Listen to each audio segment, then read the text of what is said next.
my God, what episode of Ahsoka. Episode 4, Fallen Jedi.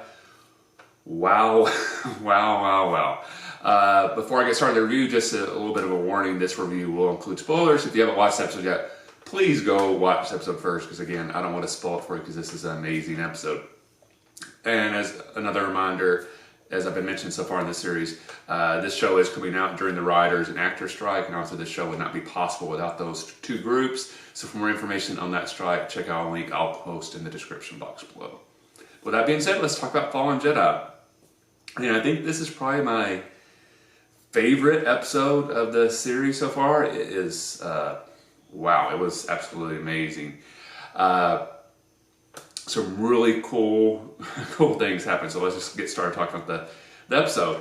I'm going to kind of skip the beginning part where they're trying to make contact with Hera. But I'll say when we then see Hera and she's kind of going rogue and leaving with Jason and the Ghost with some X-Wing fighters. Actually, I was misled a little bit. I kind of thought like, oh, maybe this is going to be a very much more of a Hera focused episode, which I was kind of excited for. But we really didn't see her again until the end of the episode. So I was a little misled, but the way the episode turned out, I wasn't disappointed. But I am hoping we get to spend a little bit more time with Hera in future episodes.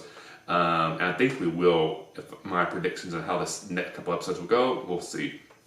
I was also very happy to see Jason with her. I was afraid after the way he was introduced in the last episode that he might just be kind of a background character, but the fact she brought along the mission, I think he's going to be a bigger part of the series than initially I was guessing.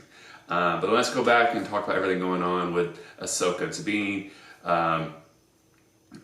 Hu Yang gets attacked by the forces aligned with Morgan, and Ahsoka and Sabine come to his rescue, quickly dispatch the entry-level henchmen, and then we know we are going to get the showdown between Ahsoka and Sabine and Shin and Marok, however you pronounce it, which I was very excited for.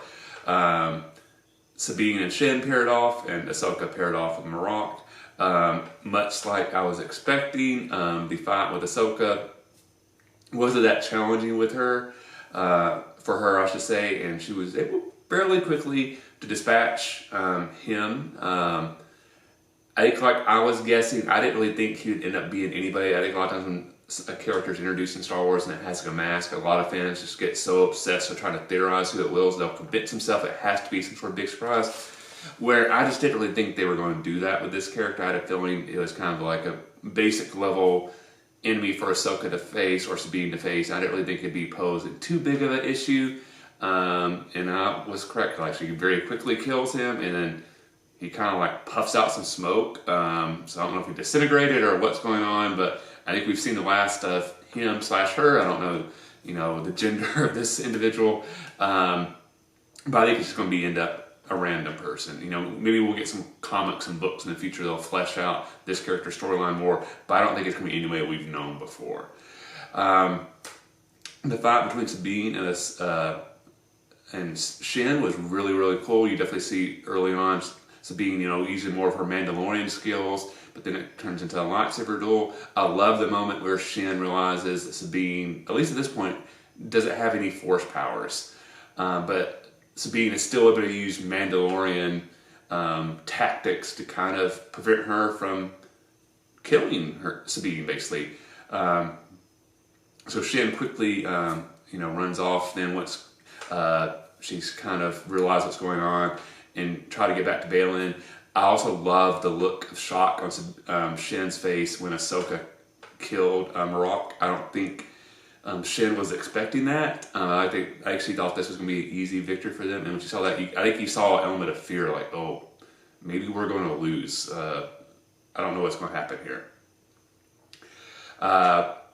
Then we get the showdown between Ahsoka and Baylan, which I didn't really know if we'd get this episode.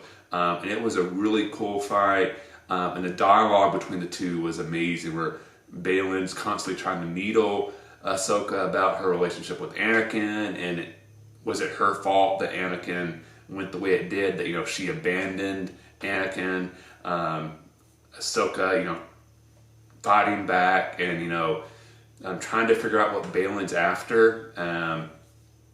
I was kind of hoping we'd get a little bit more Baylan maybe backstory, maybe something about like, you know, this is why I left the order or something like that. But I still was kind of really enjoying that that play on words while they were fighting. It was a really, really cool scene. When Shin comes up and Ahsoka has that moment where clearly she thinks Sabine has been killed, you see a little scary side of Ahsoka. Like, and she actually just flings Shin into a rock. She's definitely tapping into some anger and some vengeance there. We really haven't seen something like that from Ahsoka too often, so that was a very surprising aspect of it. But at that point, she's kind of at a disadvantage in the fight, and Balin's kind of able to take advantage of that and basically push her off a cliff. I thought we would actually see her again, you know, maybe climb up the cliff again before Balin left. We did not. But oh well. And then we get us, I forgot to say right before that happened, Sabine did show up. So Ahsoka realizes like, oh, Sabine has made it. But then, you know, Balin's able to take advantage of that to kind of throw her off the cliff. Sorry, I'm not excited. Forgot to mention that part. Then you have Balin kind of confronting Sabine. Sabine has the map. They still haven't finished doing the coordinates. So there's this really cool moment where basically Balin is basically telling Sabine, you know, if you want to find Ezra, you have to give me this map. If you destroy it, you're never going to see him again. Ahsoka's lied to you. And then he drops a very big moment, which basically said, like, all your family died on Mandalore, and it's your master's fault. And I really hope we find out what that means. You know, was it maybe Ahsoka prevented Sabine from going back to Mandalore during the fall of Mandalore to the Empire, or what is the reason behind that? But Sabine seemed to kind of think it was almost true, but you definitely saw the pain on her face when he said, like, your family died on Mandalore, which is something I think everybody's been wondering about. Like, has Sabine's family made it? And this seems to imply they did it. Hopefully there is some survivor out there, but, you know, maybe Sabine's the last of her household. And that was a very sad moment to see. Like I said, the amount of emotion that came up in this dialogue between Balin and Ahsoka, and then Balin and Sabine, is some of the best emotional, impactful dialogue I've ever seen during a lightsaber duel. Maybe since the duel in Return of the Jedi with Luke, Darth Vader, and the Emperor. This is really a high, impactful, emotional lightsaber duel, and it was absolutely amazing. The writing was amazing. The performances by all the actors was amazing. Just perfect. Sabine does give in to Balin's logic and gives him back the map, because you can tell she just wants to see Ezra so bad that she's not willing to destroy that map. Balin basically then takes Sabine prisoner and then prevents Shin from killing Sabine, because he promised Sabine he wouldn't, and he's a man of her word, unlike Ahsoka. So again, it's making me more and more curious. What is this betrayal of Ahsoka did to Sabine? I'm very curious to see what it is. I think it's definitely going to play a very pivotal moment in this series at some point. Then we get to see Hera and her X-Wings finally pop up, and basically they're in time just to see the hyper ring go into hyperspace to go get Thrawn.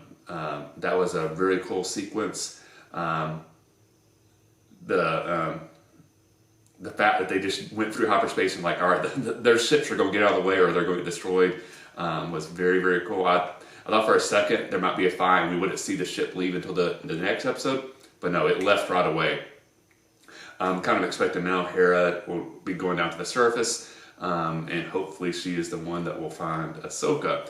But with that being said, we get to a moment I wasn't sure we'd see in live action, but we see the world between worlds. We see Ahsoka. It almost feels like she's in a little bit of moment between life and death. Who knows? She's underneath the water at the bottom of the cliff. We're not sure where she actually is, but spiritually she's in the world between worlds. And I will say I didn't really think we were going to see this in live action show. I was absolutely shocked when we did.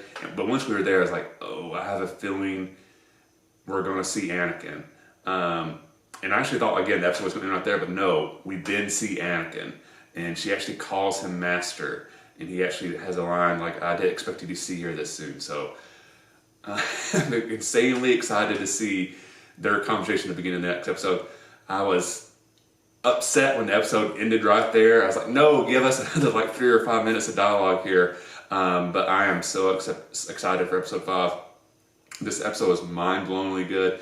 So entertaining, such great fight scenes, such big emotional moments with the characters. We get some major canon development of what happens to Sabine's family, that Ahsoka has somehow betrayed Sabine in the past. I'm guessing that's why their training ended the last time. Hera has basically went rogue and has went a rebel again, and who knows, this might cost her career as a general. We were definitely getting more teases as Jason has force powers, and maybe this is his beginning of maybe going down a path of beginning to train. Maybe I'm hoping Ahsoka and him and Hera will now begin to figure out like, what can we do now that Morgan and Balin and Sabine and Shin have all left to go after Thrawn? What are they going to do next? Maybe some of that will lead to Jason getting a little bit more of interaction with Ahsoka and maybe exploring his force powers a little bit. I'm kind of expecting the next episode might focus more on Hera and Sabine and Jason and everything they're doing. I'm not sure if we'll get anything with the other galaxy yet. I can maybe see like the next one being Ahsoka Hera focus, and then the episode after that maybe being where we find Thrawn and stuff. I'm not sure. I just have a feeling that finding Thrawn and Ezra in another galaxy should almost be a complete episode upon itself, but we'll see how it's structured. I'll trust the creators of this show, because Fallen Jedi, this episode was absolutely amazing. But that's my opinion. Let me know, what did you think about this episode in the comment section below? What was your favorite part? Was there anything you didn't enjoy? Let me know. If you enjoyed this review, please hit that like button. If you haven't yet, please subscribe to the channel. I really appreciate the support. Thanks for watching. I'll see you the next time, and may the Force be with you.